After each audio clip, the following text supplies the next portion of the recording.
Sa kwentuhan namin ni Yasser Marta during their shoot, ibinahagi nito na very natural lamang ang atake nila ni Rob Ginto sa kanilang dating scenes. Kaya naman aminado rin siyang tinablan siya rito. Pakinggan natin ang say niya sa video. Roll BTR.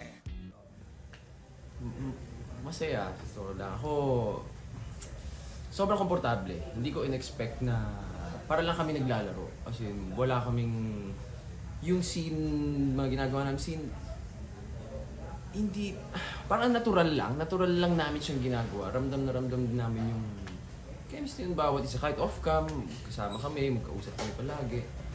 Literal naging magkaibigan na kami. Oh, yung mga dating scenes niya, mga love scenes, hindi ka ba tinablan? Kay ano? Kay... Siyempre naman. Tinablan? Siyempre naman. Kailangan mo talagang tablan para talaga magawa mo ng totoo kay Rodel eh. Diba? Parang...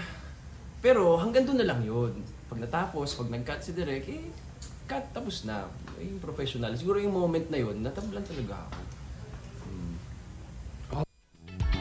Okay, BFF, nandun nga ako sa shooting ng Desperada kung saan na-interview ko si Yasser Marta at tinablan siya talaga sa mga dating scenes nila ni Rob Ginto.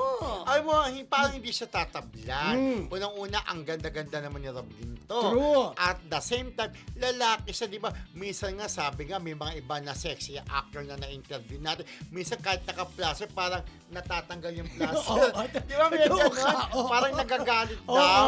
kasi nga, syempre, hindi makatiis, di ba? Oo, yung gano'n, di ba? Kaya inaamin naman nila, ito syempre tinabla. Pero tama nga, hanggang doon lang. Pero ito, Bebe, sa totoo lang merong mga iba po, mga sexy actors, sexy actress, once na nagka-eksena ng dating ng ganyan, tinutuloy nila, di ba? Ay, May oo, gano'n? syempre ako, alam mo naman, di ba? Panahon ng sexy movies, busy ako noon, di ba? Abal ako sa mga sexy movies kasi nga may pini-PR ako sa production, Yes. ginagawa ng mga sexy films at BFF saksi talaga ako. Meron talaga na itinutuloy nila.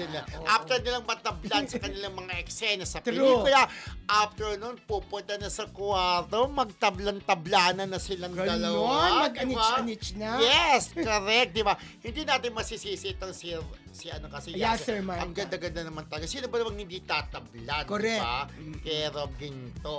Pero Yun. teka, Ah. itinuloy kaya nila? Charot! Ay! Charot Yun ang lang! tabi mo. Trabaho lang. Trabaho lang. Walang personal. Hanggang doon lang eksena lang. Di ba sabi nga ni Yasser? Pero Nung nag-cut. hanggang doon lang. Di ba? Nung Pag nag-cut. nagkatapos na. Pero may napasin kami ni Mildred, parehas kami ng iniisip kay Yasser. Alam ko yun, Di ba? hindi Yun nyo lang. nasasabihin, Hanggang di ba? doon lang. Oo, Pero oo. in fairness, ang gwapo pa rin niya. Kaya mas gusto namin na putulumbok yung clean looking ba yun? Clean cut. Clean cut. Dapat ang gupit-gupitan niya, parang ako ganun. Naku, kaabang-abang ang ginawa ni Yasser Marta. Lalo na yung mga kabadingan, for Ay. sure. Magugustuhan nyo ang ginawa ni Yasser Marta sa pelikulang Desperado. At meron siyang butt exposure, di ba, sa movie.